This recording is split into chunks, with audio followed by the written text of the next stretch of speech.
السلام علیکم viewers, programme دیکھ رہے ہیں آپ براس ٹیکس اور میں ہوں آپ کی ہوسٹ معروف قریشی۔ ہمارے ساتھ اسٹوڈیو میں موجود ہیں ہمارے اینالسٹ جناب زید حامد صاحب۔ السلام علیکم سر۔ ویورز، جیسا کہ آپ کو پتہ ہے اقبال پر اسرار کے حوالے سے براس ٹیکس کا سلسلہ جاری ہے اور جواب شکوہ کو آج ہم کوشش کریں گے کہ اس کے اختتام کی طرف جائیں اور مزید نیکسٹ ٹاپکس کے اوپر پھر زید صاحب آج بات کریں گے۔ زید صاحب پلیز کنٹینیو کیجیے۔ دیکھیے، جواب شکوہ کے حوالے سے اب ہم ایک ایسے مقام پر آ چکے ہیں کہ جہاں پر علامہ اقبال حتمی طور پر امت کو اس کے مسائل کا حل دے رہے ہیں۔ یعنی آج کے جدید دور کے تقاضوں کے لحاظ سے بھی اگر آپ دیکھیے تو اگر ان مسائل کا حل ان طریقہ کار میں تلاش نہیں کیا گیا جو علامہ اقبال نے جواب شکوہ کے آخر میں دیے گئے تھے تو امت مسلمہ کبھی اپنے عروج کی طرف نہیں جا سکے گی۔ جو پچھلی مرتبہ جو ہم نے بات کی تھی کہ قوت عشق سے ہر پست کو بالا کر دے، دہر میں اس میں محمد سے اجالا کر دے، اس میں بہت ساری باتیں علامہ معرفت کی، حقیقت کی اور اللہ تعالیٰ کے دین کے عرفان اور اس کے نور کی اتنی گہری وزڈم اس میں چھپی ہوئی ہے کہ ہم اس پر تھوڑا تفصیل سے بات کرنا چاہیں گے۔ یہ نازک معاملات ہیں، یہ وہ معاملات ہیں کہ جن کا تعلق ایک بندہ مومن کی حقیقت سے بھی ہے اور ایک بندہ مومن کی میراث سے بھی۔ یہی وہ معاملات ہیں، یہی وہ راز ہیں، یہی وہ دین کی لطافتیں ہیں کہ جو ایک مسلمان کو مومن، پھر متقی، پھر محسن، پھر صالح، پھر شہید، پھر صدیق کے درجے پر فائز کرتی ہیں۔ یہی روحانی درجات ہیں، کیونکہ اگر جو فرق ہے ایک عام شخص میں، ایک عام مسلمان میں جو دنیا میں زندگی گزار رہا ہے اور اس بندہ مومن میں کہ جو اللہ تعالیٰ کی تقدیر کا کارساز بھی ہے اور اللہ تعالیٰ کی اس اسٹریٹجی کا انسٹرومنٹ ہے، جو اللہ جس کے ذریعے دنیا میں اپنے احکامات کی تکمیل کرواتا ہے، ان میں زمین آسمان کا فرق ہوتا ہے۔ اور وہ فرق اسی روحانی ڈائمنشن پہ ہے جس کو اب ہم ذکر کریں گے۔ دیکھیے اقبال جہاں پر علم اور عشق کی بات کرتے ہیں، جہاں پہ اسم محمد صلی اللہ علیہ وسلم کی بات کرتے ہیں، جہاں لوح و قلم کی بات کرتے ہیں، جہاں تقدیر کی بات کرتے ہیں، یہ تمام واقعات، یہ تمام معاملات صرف تھیوریٹیکل ڈسکشنز نہیں ہیں، یہ زندہ جاوید حقیقتیں ہیں، یہ زندہ جاوید فینومیناز ہیں کہ جس کی بنیاد پر ہمارے بڑوں نے تاریخ مرتب کی تھی، دنیا کو فتح کیا تھا۔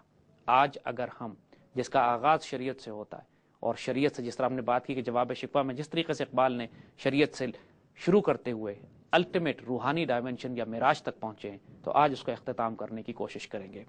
پچھلی مرتبہ ہم یہ بات ڈسکس کر چکے تھے کہ جب اقبال نے دہر میں اسم محمد صلی اللہ علیہ وسلم سے اجالا کر دے کی بات کہی تھی تو ساتھ واضح کیا تھا تو اس سے مراد کیا ہے۔ پہلے تو یہ سمجھانے کی کوشش کی تھی امت کو کہ حضور صلی اللہ علیہ وسلم سے نسبت اور تعلق کو معمولی مت سمجھنا، یہ نہ سمجھنا صرف کہ کلمہ پڑھ لینے کا مطلب یہ ہے اور حضور پر درود شریف پڑھ لینے سے تمہارا ایک نسبت اور ایک تعلق قائم ہو جاتا ہے۔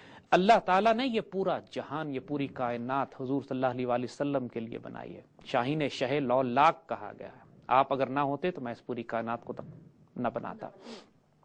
اور پھر بندہ مومن کو شاہین کہا گیا ہے ان کا۔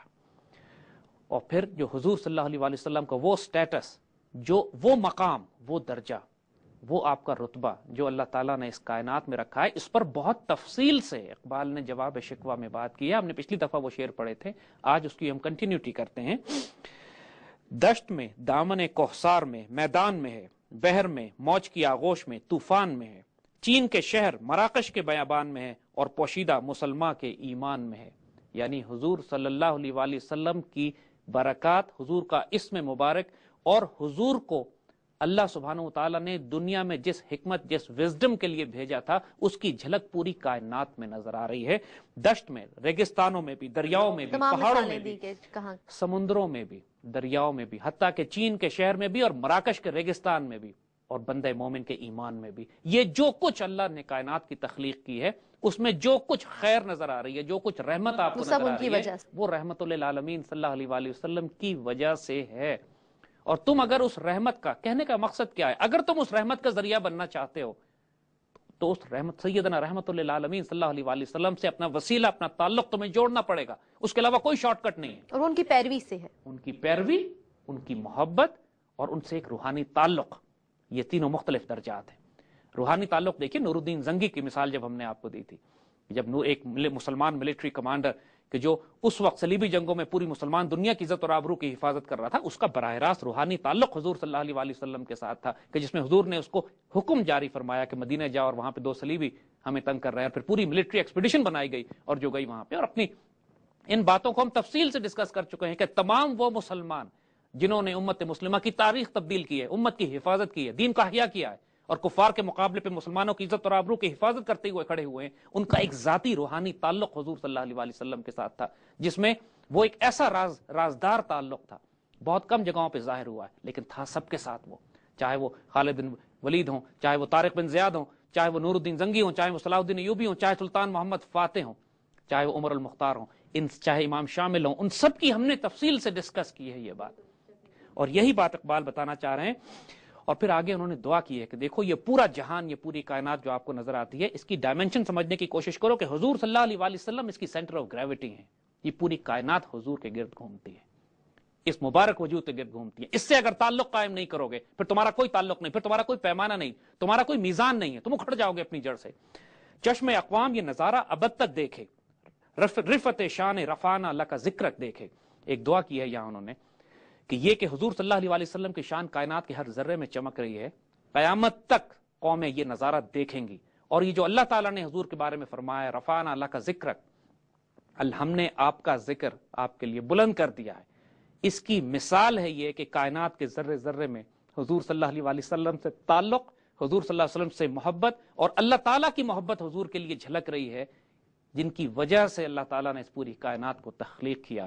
اگر اس اتنے بڑے ڈائمنشن کو نہیں سمجھ پاؤ گے، نبی کو صرف ایک نبی سمجھ کے کہ ان کے ساتھ وہ لائے، ایک پیغام دیا اور چلے گئے، اور مزید اب کوئی تعلق اور واسطہ ان کا ہمارے ساتھ نہیں ہو سکتا، اگر صرف یہاں محدود کر دیا اپنے آپ کو تو بہت بڑی غلطی کر جاؤ گے۔ روحانی فیض حضور صلی اللہ علیہ وآلہ وسلم کا جو پوری کائنات میں جاری تمام ہے، برکات ان کی وجہ سے پوری کائنات میں جاری ہے اور قیامت تک جاری رہیں گی، اس روحانی فیض سے تم نے اپنا تعلق جوڑنا ہے۔ اقبال کے کلام کا کمال یہ ہے کہ قرآن کی آیتوں کو اپنے اشعار میں اس طرح پروتے چلے جاتے ہیں کہ ایک شعر میں اتنی بڑی بڑی وزڈم، اتنی بڑی بڑی گہرائی سامنے آ جاتی ہے۔ یعنی والنجم کی آیت جو شروع ہوتی ہے، تو مانی والنجم نہ سمجھا تو کیا عجب ہے تیرا مد جزر ابھی چاند کا محتاج، قرآن پاک میں سورہ نجم شروع ہوتی ہے والنجم کے حوالے سے، تو اس پر وہ سمپل وہ چاند کی قسم نہیں ہے، اس کی کوئی روحانی ڈائمنشنز بھی ہیں، اس کی کوئی گہری ڈائمنشنز بھی ہیں، اس کی کوئی ایسی حکمت اور راز بھی ہے جس پر اقبال نے چھوٹا سا طنز کیا ہے۔ تو مانی والنجم نہ سمجھا تو کیا عجب، تم کو اگر والنجم کے مطلب، مفہوم اور معنی نہ سمجھ میں آئے تو اس میں حیرانی کی کون سی بات ہے، کہ اس لیے ابھی تمہارے وجود میں طوفان برپا نہیں ہوا ہے۔ جب تمہارے وجود میں عشق کا، تمہارے وجود میں ایک بے چینی کا اور جنون کا طوفان برپا ہوگا اللہ اس کے رسول صلی اللہ علیہ وآلہ وسلم سے تعلق کے لیے، پھر تمہیں قرآن اس طرح باتیں کرنے لگے گا کہ جو ایک عام مسلمان سے وہ اس طرح بات نہیں کرتا۔ ویورز، زید صاحب کے ویوز تو آپ انجوائے کر رہے ہوں گے، لیکن وقت ہوا چاہتا ہے ایک بریک کا، بریک کے بعد دوبارہ حاضر ہوتے ہیں۔ ویلکم بیک ویورز، آپ دیکھ رہے ہیں پروگرام براس ٹیکس اور گفتگو کا سلسلہ ہمارا جاری ہے اقبال پر اسرار میں جواب شکوہ کے حوالے سے۔ آئیے جہاں سے سلسلہ اپنا ٹوٹتا وہیں سے شروع کرتے ہیں۔ جی زید صاحب، تو یہ ایک غیر معمولی اسپرچول ڈائمنشن کی طرف اب وہ آ رہے ہیں، کیونکہ اب سولوشنز دینے ہیں اب انہوں نے یہ بتانا ہے کہ تم نے دنیا میں اگر کوئی تبدیلی لے کر آنی ہے تو کس طرح لے کر آنی ہے۔ اس کا پہلا انہوں نے جو باب بتایا وہ شریعت تھا، اس کی شریعت سے شروع کرتے ہوئے اب وہ روحانی تعلق پر آ گئے ہیں، اب وہ اس مقام پر آ گئے ہیں لٹرلی جو مومن کی معراج ہوتی ہے، اس تعلق مقام پر آ چکے ہیں کہ جہاں ایک بندہ مومن کا حضور سے ایک ذاتی تعلق ہوتا ہے اور اللہ سبحانہ و تعالیٰ کی تقدیر کا وہ حصہ بن چکا ہوتا ہے، اللہ کا رازدار ہوتا ہے۔ اس سٹیج پر لانے کے بعد دنیا میں تبدیلیاں اس بندہ مومن سے آتی ہیں۔ یاد رکھیے گا، جب ہمارے بزرگوں کی صفات ہم نے بات کی تھی، جب اقبال نے جن کو بیان کیا ہے، تو وہ اس دنیا کے افراد نہیں لگتے تھے، وہ ایسے لوگ لگتے تھے کہ جو ہستی فوق الادراک کی بات، عقل سے بلند لوگ ایسے لوگ ہیں کہ جو کیسے ممکن ہے کہ عربیہ کے ڈیزرٹ سے نکلیں، کھانے پینے کو نہ ہو، جسم پہ چیتڑے ہوں، ہتھیار مکمل نہ ہو، اور پرشین اور رومن امپائرز کو رونتے ہوئے چلے جائیں۔ دنیا کی تمام ملٹری اسٹریٹجیز اس سے پہلے اور اس کے بعد فیل ہو جاتی ہیں ان قرون اولیٰ کے مجاہدین کو دیکھتے ہوئے اور ان اللہ کے بندوں کو دیکھتے ہوئے جس نے تاریخ اسلام میں، جنہوں نے مسلمانوں کی تاریخ مرتب کی ہے۔ یہ بار بار ہے میں ایمفسائز کر رہے ہیں کہ یہ ملٹری اسٹریٹجی کی وجہ سے نہیں تھا۔ ملٹری اسٹریٹجی ضرور تھی، دنیا میں شاندار اسٹریٹجی ڈپلوائے کرتے تھے، لیکن ان کے غیر معمولی رول جس نے پوری دنیا کی تاریخ اور تقدیر تبدیل کر کے رکھ دی، وہ ان کی روحانی تعلق تھی، وہ ان کا اسپرچول ڈائمنشن تھا، وہ ان کا تعلق تھا جو حضور صلی اللہ علیہ وآلہ وسلم سے ان کا ایک براہ راست ریلیشن شپ، جو ایک امتی کا خاص الخاص ہوتا ہے، جو پرائیویٹ سیکرٹ ہوتا ہے یہ۔ اور اقبال اسی بات کو ایمفسائز کر رہے ہیں، رفت شان رفعنا ذکر دیکھے قیامت تک، جو الم نشرح لک صدرک ورفعنا لک ذکرک کی جو آیتیں آتی ہیں شروع میں، اقبال اسی کا حوالہ دیتے ہوئے کہہ رہے ہیں کہ دیکھو وہ آیتیں نظر آ رہی ہیں تمہیں چاروں طرف، اپنے آپ کو ان آیتوں کے ساتھ ریلیٹ کرو، جوڑو، ہر چیز میں اللہ تعالیٰ کی تجلی نظر آتی ہے۔ اور حضور کی شان رفعنا لک ذکرک حضور کے حوالے سے صلی اللہ علیہ وآلہ وسلم۔ اب یہاں پر آنے کے بعد وہ اسٹریٹجی دے رہے ہیں, ٹیکٹکس دے رہے ہیں, بتا رہے ہیں کہ تم نے اب دنیا میں کام کس طرح کرنا ہے. دیکھیے دو بڑے خوبصورت ڈائمینشنز یہاں پہ اقبال کے سامنے آتے ہیں. ایک طرف وہ عقل کی بات کرتے ہیں, ایک طرف وہ عشق کی بات کرتے ہیں. عقل اور عشق کے ڈائمینشنز کو سمجھنا اب یہاں ہمارے لیے ضروری ہو جاتا ہے. ایک ایک شعر میں ان کے اتنے گہرے راز چھپے ہوئے ہیں کہ جس سے زمین و آسمان تبدیل ہو جاتی ہے اگر انسان کو ان کی ڈائمینشن سمجھ میں آ جائے.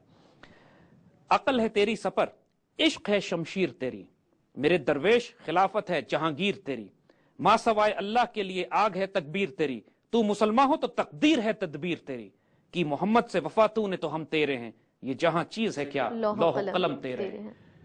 دیکھیے عقل ہے تیری سفر, عشق ہے شمشیر تیری. دیکھیے اللہ تعالیٰ نے عقل کی حدود متعین کی ہیں. انسان کی جو انٹلیکٹ ہے, جو عقل ہے, اس کا ایک رول ڈیفائن کیا ہے اور عشق کا رول ایک الگ ڈیفائن کیا ہے. دونوں فورسز جو انسان کے وجود میں ہیں, انسان کے اندر انٹلیکٹ بھی ہے, انسان میں عشق بھی ہے, انسان میں عقل بھی ہے, انسان میں قلب بھی ہے, اور دونوں کے رول الگ الگ ہیں. انسان جب دنیا کے معاملات اپنے طے کرتا ہے تو عقل استعمال کرتا ہے کہ ہم نے گاڑی کس طرح چلانی ہے, گھر کیسے بنانے ہیں, ڈیفینسو سسٹمز کیسے لگانے ہیں, اپنے نیوکلیئر میسائل پروگرام کو کیسے بنانا ہے, ہم نے اپنے بچوں کو کیسے ریز کرنا ہے, ایجوکیشن سسٹم کیا ہو, اکنامک سسٹم کیا ہو, جوڈیشل سسٹم کیا ہو, یہ فقہ کے معاملات, یہ سب عقل کے معاملات ہیں. عقل تمہاری ڈھال ہے, یعنی یہ وہ ڈھال ہے جو ہم کو دنیا کی مصیبتوں, پریشانیوں اور فتنوں سے بچاتی ہے اور ہمیں آرگنائز زندگی دیتی ہے. اب ڈیفائن کر رہے ہیں کہ کس فورسز کا, کس سینسز کا تم نے کس جگہ استعمال کرنا ہے, کنفیوز مت کر دو. مگر عقل ایک محدود ایلیمنٹ ہے. دیکھیے اللہ تعالیٰ ایک لامحدود اینٹیٹی ہے, اللہ تعالیٰ کی حد نہیں ہے, کوئی کائنات کی حد کوئی نہیں ہے. تو انسان کی عقل اس قابل نہیں ہے کہ اللہ تعالیٰ کا عرفان حاصل کر سکے. انسان کی عقل محدود ہے, اللہ تعالیٰ کے تمام ذات و صفات کی جو ڈائمنشنز ہیں وہ بے انتہا ہے. وہاں پر انسان عقل سے نہیں جاتا, وہاں پر انسان عشق سے جاتا ہے, وہاں انسان قلب سے جاتا ہے. اور قلب جب انسان کا ڈیولپ ہوتا ہے, قلب منیب, قلب سلیم اور قلب شہید کے درجات پر جب وہ پہنچتا ہے, عشق اس آگ کو کہتے ہیں, اس جنونیت اور دیوانہ پن کو کہتے ہیں ایک بندے مومن میں, کہ جس کی وجہ سے وہ دنیا میں اپنے معراج اور اپنے مقامات کو حاصل کرتا ہے. عقل اس کو دنیا گزارنے کا طریقہ بتاتی ہے, لیکن آگے بڑھنے کے لیے عقل نہیں, عشق چاہیے. آگے بڑھنے کے لیے انٹلیکٹ نہیں, قلب سے آگے جانے کے لیے انسان کی اسپرچول اور سپر نیچرل ڈائمنشنز میں, انسان کے وجود میں ان ڈائمنشنز پر جانے کے لیے کہ جو اس کو معراج پر لے کر جاتی ہیں. دیکھیے سدرۃ المنتہا کے پار, جب ہمیں واقعہ معراج میں حضور صلی اللہ علیہ وآلہ وسلم نے جو خوبصورت واقعہ بتایا کہ جبریل امین سدرۃ المنتہا پر رک جاتے ہیں اور کہتے ہیں اس سے آگے میں نہیں جا سکتا, تو معرفت میں انسان کی عقل کی معراج سدرۃ المنتہا تک دی جاتی ہے. انسان کی پوری کائنات میں تو انسان کی عقل پھر سکتی ہے, لیکن سدرۃ المنتہا کے پار عقل کا کام نہیں ہے, عشق اور قلب کا کام ہے. وہاں معاملات اور شروع ہو جاتے ہیں. وہ جب ہم فلسفہ خودی پہ آئیں گے اقبال کے, جہاں اسرار خودی اور رموز بے خودی اور حقیقت انسانیہ کی بات کی جائے گی, تو اس وقت ہم ڈیفائن کریں گے کہ حقیقت انسانیہ ہے کیا اور فلسفہ خودی ہے کیا. زید صاحب گفتگو کا سلسلہ ہم یہیں سے جاری رکھیں گے. ویورز فی الحال وقت ہوا چاہتا ہے ایک بریک کا, بریک کے بعد ہم دوبارہ حاضر ہوتے ہیں. ویلکم بیک ویورز, آپ دیکھ رہے ہیں پروگرام براس ٹیکس اور گفتگو کا سلسلہ ہم جاری رکھے ہوئے ہیں جواب شکوہ کے حوالے سے. زید صاحب پلیز کنٹینیو کیجیے. یہاں پر اقبال جو ڈیفینیشن دے رہے ہیں کہ جب مسلمان اپنے انٹلیکٹ اور اپنے عشق, اپنے عقل اور اپنے قلب کے توازن کو قائم کر لیتا ہے, وہ تمام معاملات کی جن میں اللہ کی معرفت اور حضور سے تعلق کا تعلق ہے, وہ عقل کی نہیں ہے, وہ قلب کے ہیں. جب انسان عقل سے ان معاملات میں دخل دے گا تو کنفیوز ہو جائے گا, کیونکہ عقل سے یہ بات سمجھ میں آنے والی نہیں ہے کہ شہید کس طرح زندہ رہتے ہیں. عقل سے یہ بات سمجھ میں آنے والی نہیں ہے کہ شہیدوں کو مردہ مت کو, وہ زندہ ہیں, اللہ انہیں رزق دیتا ہے. یہ عقل کی باتیں نہیں ہیں, یہ عشق اور قلب کے معاملات ہیں. تو انسان کو اپنی حدود جاننی ہے. اگر انسان ایک دنیا میں کام کرنا چاہتا ہے, he has to realize کہ میری لمٹس کہاں ہیں عقل کی, اور کہاں عقل ختم ہوتی ہے اور عشق شروع ہوتی ہے. یہ جو حضرت ابراہیم علیہ السلام کے حوالے سے جو خوبصورت شعر اقبال نے کہا تھا کہ بے خطر کود پڑا آتش نمرود میں عشق, عقل محو حیرت ہے لبے بام, عقل محو حیرت ہے لبے بام. ابھی یعنی ابراہیم علیہ السلام کی اس آگ میں عشق کود پڑا بے خطر, اور عقل سوچ رہی تھی کہ میں کروں تو کیا کروں. یہاں پر یہ بہت بڑا ڈائمنشن ہے عقل اور عشق کا. ابراہیم علیہ السلام کو جب آگ میں ڈالا جا رہا تھا تو جبریل امین نے آ کے ان سے پوچھا کہ کوئی حاجت, انہوں نے کہا آپ سے کوئی نہیں. انہوں نے کہا اللہ سے, اس کو پتا ہے. یہ وہ ڈائمنشنز ہوتی ہیں ایک عاشق کی, یہ وہ راز ہوتے ہیں اللہ کے بندوں کے. اور یہ عقل میں آنے والی بات تو نہیں ہے کہ یا نارن کونی بردن و سلامن ابراہیم, آگ ٹھنڈی ہو جاؤ اور ابراہیم علیہ السلام کے لیے سلامتی بن جاؤ. یہ عشق کے ڈائمنشنز ہیں، یہ قلب کے ڈائمنشنز ہیں۔ تو جب انسان دنیا کے معاملات کرے، اس بات کو سمجھنا اس لیے ضروری ہے کہ اس کو سمجھے بغیر بہت کنفیوژن ہو جائے گی۔ عقل کے معاملات میں عشق کو نہ داخل کریں، عشق کے معاملات میں عقل کو نہ لے کے جائیں، یہ دو الگ الگ ڈومینز ہیں۔ میرے درویش خلافت ہے جہانگیر تری، یہاں پہ ایک مرد مومن کو، مرد مجاہد کو، اللہ کے بندے کو اقبال نے درویش کہا۔ اور درویش کی بیسک انٹرنسنگ کوالٹی یہ ہوتی ہے کہ اس دنیا میں رہتا تو ہے لیکن اس دنیا میں آلودہ نہیں ہوتا۔ وہ بطخ کی طرح پانی میں تیرتا تو ہے لیکن گیلا نہیں ہوتا۔ وہ دنیا کو استعمال تو کرتا ہے وہ، لیکن اس کا دل دنیا میں الجھتا نہیں ہے۔ دنیا استعمال کرنے سے پابندی نہیں ہے، because he nose the reality, کیونکہ وہ علم اور عشق کی ڈائمنشنز کو بھی جانتا ہے، ان دونوں کو استعمال کرتا ہے جہاں علم کی ضرورت ہے، جہاں عشق کی ضرورت ہے، اور معرفت کے اس مقام پر ہوتا ہے کہ دنیا اس کو ناپاک نہیں کر پاتی۔ اور پھر اس مقام پر جب انسان کو رسپانسبلٹی دی جاتی ہے، یہاں کہا جانے خلافت ہے جہانگیر تیری، اللہ تعالیٰ کا خلیفہ ہونا چھوٹی بات نہیں ہے۔ جب اللہ تعالیٰ کسی کو اپنا خلیفہ بناتا ہے تو اختیار اور طاقت بھی دیتا ہے۔ قہاری و غفاری و قدوسی و جبروت، یہ چار عناصر ہوں تو بنتا ہے مسلمان۔ ڈیوائن ایٹریبیوٹس ہیں، اللہ تعالیٰ کی صفات ہیں جو اس نے اپنے خلیفہ میں دی ہوئی ہیں۔ ذوالقرنین کا واقعہ قرآن میں دیکھیے، اختیار اور طاقت دیکھیے کہ اللہ کے اس مجاہد کو، کہ جب اللہ کے اس فقیر کو، کہ جب وہ دنیا کی ظاہری طور پر حکمرانی بھی ہے، اور اختیار دیکھیں کتنا ہے کہ جس کو ہم دنیا میں عذاب دیں گے آگے آخرت میں اللہ اس کو عذاب دے گا، جو دنیا میں جو اچھا معاملہ کرے گا آگے اللہ اس کے ساتھ اچھا معاملہ کرے گا۔ اختیار دیکھیے کہ یہ وہ مجاہد، وہ بادشاہ اتنا اختیار رکھتا ہے اللہ تعالیٰ کی طرف سے اس دنیا میں خیر و شر کو نافذ کرنے کا کہ اس کے فیصلے پر اللہ آخرت میں فیصلے کرے گا۔ تو یہ اختیار، ما سوائے اللہ کے لیے آگ ہے تکبیر تیری، جب مسلمان کلمہ پڑھتا ہے، جب مسلمان اللہ اکبر کہتا ہے تو اللہ تعالیٰ کے علاوہ ہر فتنہ، ہر شر، ہر شیطان اس تکبیر میں جل کے رکھ جاتا ہے، ختم ہو جاتا ہے۔ جب یہ لا الہ الا اللہ کی بات کی تو لا الہ الا اللہ کا ایک ترجمہ تو یہ کیا جاتا ہے کہ نہیں ہے کوئی معبود سوائے اللہ کے، لیکن اہل عرفان، اہل معرفت اس کے یہ ترجمہ بھی کرتے ہیں کہ کوئی محبوب نہیں سوائے اللہ کے، کوئی مقصود نہیں سوائے اللہ کے، کوئی مطلوب نہیں سوائے اللہ کے، اور یہ عشق میں ڈوبے لوگ ہیں۔ اور یہ بالکل ٹھیک ڈیفینیشن ہے کہ الہ کی ڈیفینیشن بھی یہی ہے کہ ہر وہ چیز جو آپ کے اور اللہ کے درمیان آ جائے، چاہے میں کوئی محبوب بن جائے اللہ کے مقابلے میں، چاہے کوئی مطلوب بن جائے، چاہے کوئی مقصود بن جائے، چاہے کوئی معبود بن جائے، یہ شرک ہو جاتا ہے۔ اور یہی کہا کہ جب تم ایک دفعہ تکبیر کہتے ہو، ایک دفعہ جب تم لا الہ الا اللہ کہتے ہو اور محمد رسول اللہ صلی اللہ علیہ وسلم تمہارا مکمل ہوتا ہے، اب کائنات میں تمہارے اور اللہ کے درمیان کوئی رکاوٹ نہیں ہے، اب کوئی چیز تمہاری آنکھوں میں جچے گی نہیں، تم دنیا کے کسی خدا سے، کسی فرعون سے، کسی بادشاہ سے، کسی صدر سے، کسی فتنے سے ڈرنے والے نہیں ہو۔ یاد رکھنا تمہارا کلمہ مکمل نہیں ہے، تمہارا لا الہ پرفیکٹ نہیں ہے، اس لیے تمہیں پرابلم ہو رہی ہے۔ اپنا کلمہ درست کرو، اپنے حضور سے تعلق قائم کرو۔ تو مسلمان ہو تو تقدیر ہے تدبیر تری۔ This is the most fascinating dimension of Jawab Shikwa. اور اب ہم تقدیر کی ڈائمینشن پر آ گئے ہیں اقبال یہاں، کہ اگر تم مسلمان ہو، ایک بات یاد رکھنا، جو تم پلان کرو گے، جو تم اسٹریٹجیز بناؤ گے، جو تم تدبیر کرو گے، جو تم سوچو گے، تمہاری تقدیر وہی بن جائے گی۔ اس کا مطلب زید صاحب یہ بات سچ ہے کہ انسان اپنی تقدیر خود لکھتا ہے؟ یہ غیر معمولی کانسیپٹ یہاں پہ دیا جا رہا ہے، اور اقبال نے اس پہ ہم تفصیل سے بات آئندہ بھی کریں گے کہ تقدیر ہے کیا چیز، اور اقبال نے تقدیر کو کس طریقے سے لیا ہے۔ جب اللہ کا ایک بندہ یہ فیصلہ کر لیتا ہے کہ میں نے اس کام کو کرنا ہے، تو بعض بندوں کا تعلق اللہ سے ایسا ہوتا ہے کہ اللہ کی غیرت گوارا نہیں کرتی کہ اپنے بندوں کو مایوس کرتے۔ جب جس مقام پر خدا بندے سے خود پوچھے بتا تیری رضا کیا ہے، تقدیر یہاں پر اقبال واضح کر رہے ہیں کہ ہاتھ پہ ہاتھ رکھ کے مت بیٹھ جانا، یہ مت کہنا کہ ہمارے نصیب میں یہی لکھا ہوا تھا، ہماری تقدیر میں یہ لکھا تھا لہٰذا ہم کچھ نہیں کر سکتے۔ لیکن جو تم کرنا چاہو گے، اگر تمہارا اللہ سے تعلق مکمل ہے، تمہارا لا الہ الا اللہ پرفیکٹ ہے، تمہارا حضور صلی اللہ علیہ وسلم سے ایک تعلق مکمل ہے، جیسے اگلے شعر میں اس بات کو بالکل واضح کرتے ہیں کہ محمد سے وفات تو نے تو ہم تیرے ہیں۔ اللہ تعالیٰ سے تعلق کوئی ڈائریکٹ تعلق نہیں ہے اگر حضور صلی اللہ علیہ وسلم سے وفاداری نہیں ہے۔ جو لوگ کہتے ہیں کہ ہم اللہ سے ڈائریکٹ تعلق قائم کر رہے ہیں اور حضور بیچ میں نہیں آ رہے ہیں، یہاں پرابلم ہے، حضور سے وفاداری کرنی پڑے گی۔ Very right. اور اس کے بعد انعام کیا ہے کہ محمد سے وفا تو نے تو ہم تیرے ہیں۔ اللہ بھی کنڈیشن یہاں لگا رہا ہے، شرط لگا رہا ہے۔ یہ جہاں چیز ہے کیا، لوح و قلم تیرے ہیں۔ دیکھیے یہ تم اس کائنات کی بات کرتے ہو، لوح و قلم سے کیا مراد ہے؟ لوح محفوظ جہاں پہ تقدیریں لکھی جاتی ہیں، لوح محفوظ جہاں پہ آنے والے واقعات لکھے جاتے ہیں، جہاں پہ قیام ازل سے ابد تک کے واقعات لکھے گئے ہیں، اور قلم اعلیٰ وہ اللہ کا قلم ہے جس سے اللہ تعالیٰ ان چیزوں کو لکھتا ہے۔ یہاں پہ اللہ اپنی ایبسولوٹ اتھارٹی دے رہا ہے بندہ مومن کو کہ اگر تم اس قابل ہو کہ تم نے حضور صلی اللہ علیہ وسلم سے وفاداری کا عہد قائم کر لیا تو جہاں تو چھوٹی بات ہے لوح و قلم تیرے ہیں. یعنی اس کا مطلب یہ ہے کہ خدا بندے سے خود پوچھے بتا تیری رضا کیا ہے. جو اللہ کا بندہ چاہتا ہے اللہ اس کو امپلیمنٹ کرتا ہے. تقدیر کے پابند جمادات اور نباتات، مومن فقط احکام الہی کا ہے پابند.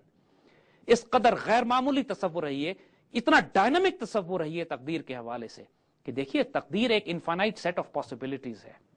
مثال کے طور پر یہاں سے ہم فیصلہ کریں کہ ہم نے اسلام آباد سے لاہور جانا ہے تو اس کے ہم 10 راستے اختیار کر سکتے ہیں اور یہ اختیار اللہ نے ہمیں دیا ہے. لیکن جب اپنے اختیار کو ہم چن لیں گے کہ ہم موٹر وے سے جائیں یا جی ٹی روڈ سے جائیں، پھر جو کچھ ہوگا وہ ہماری تقدیر کا حصہ ہوگا. لیکن ہماری تقدیر ہم خود فیصلہ کریں گے کہ ہم جی ٹی روڈ سے جائیں یا موٹر وے سے جائیں. بالکل. اور جس راستے سے جائیں گے پھر جو کچھ اس پہ ہوگا وہ ہماری تقدیر میں لکھ دیا جائے گا. اسی طرح اللہ کے بندے یہ اختیار ہوتا ہے.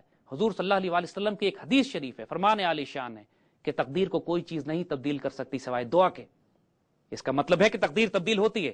لوگ بیمار ہوتے ہیں، آپ کسی کے پاس جا کے دعا کرواتے ہیں، اللہ اس کی دعا قبول کر لیتا ہے، بیماری ٹھیک ہو جاتی ہے. یہ تقدیر تبدیل ہوئی ہے. کوئی انسان مرنے والا ہوتا ہے، زندگی کی آخری امیدیں ہوتی ہیں، اس کے لیے دعا کی جاتی ہے، اللہ زندگی بڑھا دیتا ہے. یہ تقدیر تبدیل ہوئی ہے. تقدیر مکتوب نہیں ہے. اللہ سبحانہ، اقبال کا فلسفہ یہ ہے، اقبال کی ڈاکٹرن یہ ہے کہ اللہ کے جو بندے ہوتے ہیں، اللہ کے جو مجاہد ہوتے ہیں، اللہ کے جو مرد مومن ہوتے ہیں، جو وہ شرائط پوری کرتے ہیں جو شرائط بتائی ہیں انہوں نے کہ محمد سے وفا تو نے تو ہم تیرے ہیں. یہ جہاں چیز ہے کیا لوح و قلم تیرے ہیں. زید صاحب وقت ہوا چاہتا ہے ایک بریک کا. ویورز لاسٹ سیگمنٹ ہے پروگرام کا، اس کے بعد ہم واپس آئیں گے جس میں ہم اقبال پر اسرار میں جواب شکوہ کو اپنے اختتام کی طرف لے کے جائیں گے. ایک بریک لیجیے. Welcome back viewers. ہمارا لاسٹ سیگمنٹ اب شروع ہے جس میں ہم جواب شکوہ کو، جیسا کہ میں نے پہلے بھی عرض کیا، اختتام کی طرف لے کے جا رہے ہیں. زید صاحب پلیز کنٹینیو کیجیے. اس تصور پر کوئی اس کے بعد کوئی ممکن نہیں ہے کہ کوئی مسلمان مایوس ہو سکے. اس کے بعد ممکن نہیں ہے کہ امت مسلمہ کا زوال ہو سکے.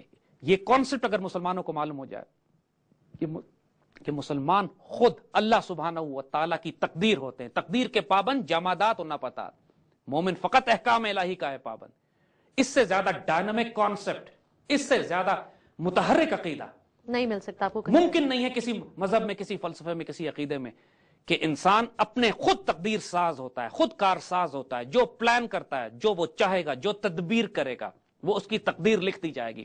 اگر آج ہم یہ فیصلہ کرتے ہیں کہ ہم نے انڈیا کیپچر کرنا ہے اور غزوہ ہند میں شریک ہونا ہے اور ہندوستان کے ٹکڑے ٹکڑے کر کے اس کو چھوٹا کر دینا ہے، یہ فیصلہ ہم کریں گے اللہ کے فضل سے کہ ہم نے کیا کرنا ہے. لیکن اگر ہم اس تقدیر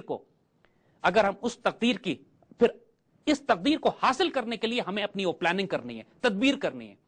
اگر ہم وہ تدبیر نہیں کریں گے، اگر ہم عقل اور عشق کا توازن قائم نہیں رکھیں گے، پھر ہمارے لیے تقدیر لکھ دی جائے گی کسی اور کی طرف سے. پھر راستہ لمبا بھی ہو سکتا ہے، مشکل بھی ہو سکتا ہے، چھوٹا بھی ہو سکتا ہے.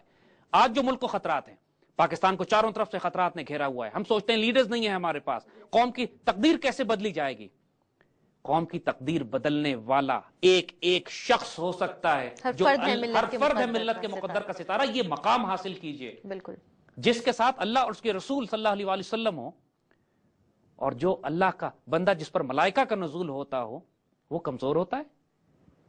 اسی لیے اقبال کہتے ہیں کوئی اندازہ کر سکتا ہے اس کے زور بازو کا کہ نگاہ مرد مومن سے بدل جاتی ہیں تقدیریں.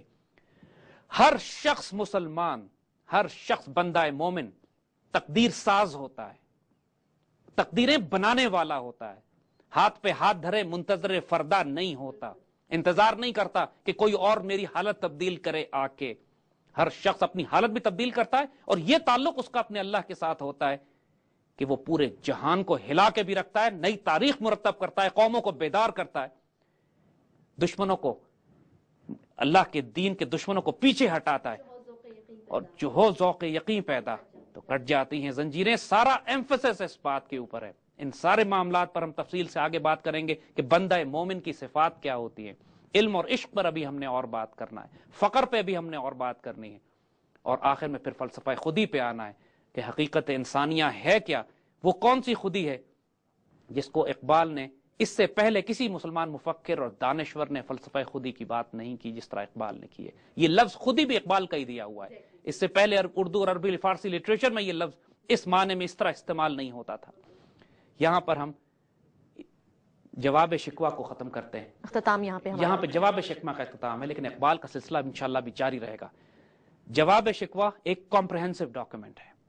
یاد رکھیے گا، شریعت سے شروع کر انسان اس مقام پر پہنچ جاتا ہے کہ اللہ تعالیٰ اپنے فقیر، اپنے بندے، اپنے مومن کی مرضی سے کائنات تبدیل کرتے ہیں.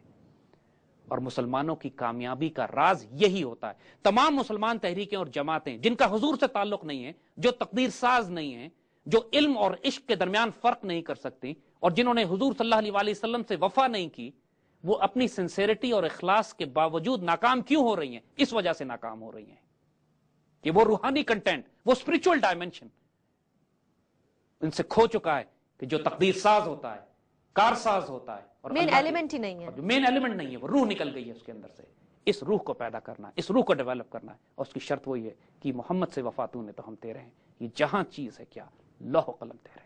بہت شکریہ زید صاحب. آج آپ نے جواب شکوہ کے اوپر اپنی پوری گفتگو جو ہے اس کو اختتام کے، میرے خیال سے بہت سارے ویورز ہمارے جو ہیں جو اقبال کے کلام کو بھی نہیں جانتے تھے، وہ بہت ویل اویئر ہو گئے ہوں گے اسپیشلی جواب شکوہ کے حوالے سے. بہت شکریہ آپ کا. ویورز، آپ نے ہمارا پروگرام یقیناً کافی انٹرسٹ کے ساتھ اور کافی دلچسپی کے ساتھ سنا ہوگا.